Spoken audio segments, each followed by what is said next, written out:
આતુરતાથી રાહ જોવાઈ રહેલા ભગવાન રામના મંદિરની કહી શકાય પ્રાણ પ્રતિષ્ઠાનો સમય આવી રહ્યો છે ત્યારે અયોધ્યા સાથે દેશભરના તમામ શહેર અયોધ્યા બન્યા છે. સુરતમાં જોઈ શકાય છે અગ્રવાલ વિકાસ ટ્રસ્ટ અને કાપડ વેપારીઓ દ્વારા એક રેલી સાથેનો રથ તૈયાર કરવામાં આવ્યો છે, જેમાં ભગવાન રામ, માતા સીતા અને લક્ષ્મણ મૂકવામાં આવ્યા છે. ભજન કીર્તન સાથે ફૂલો વરસાવી ભગવાન રામની યાત્રા કરવામાં આવી છે. આગેવાનો જ આપણે સીધા સાથે વાત કરીશું. કૈલાસ જગીરજી કાપડ અગ્રણી આગળ જે સાથે વાત કરીએ. કૈલાસભાઈ, શું કહેશો આજનો દિવસ અને કયા પ્રકારનું આયોજન? ऐतिहासिक दिवस है आज का। आज रामलला 500 वर्ष पश्चात आदरणीय प्रधानमंत्री नरेंद्र मोदी जी के प्रयासों से अपने घर पधारे हैं। हमारे लिए, पूरे भारत के लिए, सनातनियों के लिए गौरव का विषय है। आज ये सूरत के अंदर तरह तरह के आयोजन किए जा रहे हैं 2 दिन से, और ये राम यात्रा, रामोत्सव पर राम यात्रा सूरत के सिटी लाइट क्षेत्र में यहाँ से होते हुए अग्रवाल समाज गुड़दौड़ रोड जाएगी। वहाँ पे यात्रा का समापन होगा। वहाँ पे 1008 रामाश्रित माताओं को अनाज के किट वितरित किए जाएंगे। और ये नहीं लग रहा है अयोध्या में प्राण प्रतिष्ठा हो रही है सूरत में? ये उत्साह, सूरत वाले तो हमेशा ही सुरती नंबर 1 पे ही रहते हैं किसी भी आयोजन में।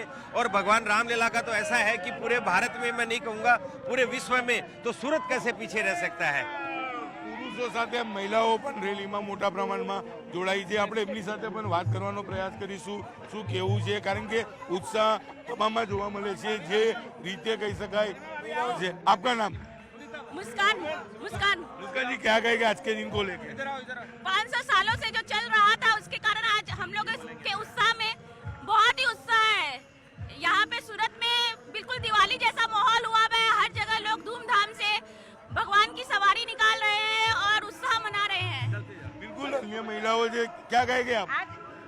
आज हमारे वो भाग्य है कि इतने सालों के बाद हम लोग कम से कम भगवान का ये मंदिर देख रहे हैं। हम लोग बहुत खुश है, बहुत उत्साह है। બિલકુલ. ભગવાન રામ વનવાસ કાપી જ્યારે અયોધ્યા પહોંચ્યા હતા ત્યારે દેશભરમાં દિવાળી મનાવવામાં આવી હતી. પણ કહી શકાય કે આજે જ્યારે ભગવાન રામના મંદિરનું પ્રાણ પ્રતિષ્ઠા છે, એટલે કે દેશભરમાં બીજી દિવાળીનું આયોજન છે. દ્રશ્ય સીધા જોઈ શકાય છે. ઠેર ઠેર આ જ પ્રકારના સુરતમાં આયોજન છે. એટલે કે અયોધ્યામાં ભગવાન રામનું મંદિરની સ્થાપના ભલે હોય, પણ તેનો ઉત્સાહ દેશભરમાં છે. અને સુરતીઓ કદી પાછા રહેતા નથી. કોઈ પણ તહેવાર હોય, કોઈ પણ પ્રસંગ હોય, એને લઈને કહી શકાય. ખાસ કરીને તમે જોઈ શકો છો કે તમામ લોકો ડ્રેસ કોડમાં નીકળ્યા છે. ભગવાન રામના જે કુર્તા છે, લેડીઝ હોય કે જેન્ટ્સ હોય, તમામ લોકો ડ્રેસ કોડમાં નીકળ્યા છે. જોકે સુરતમાં વર્ષોથી કોઈ પણ તહેવાર હોય, કોઈ પણ પ્રસંગ હોય, એક ડ્રેસ કોડ રાખવામાં આવતો હોય છે. ત્યારે ચોક્કસ સુરતમાં ભગવાન રામના મંદિરની સ્થાપનાના સમય જે છે તેને લઈને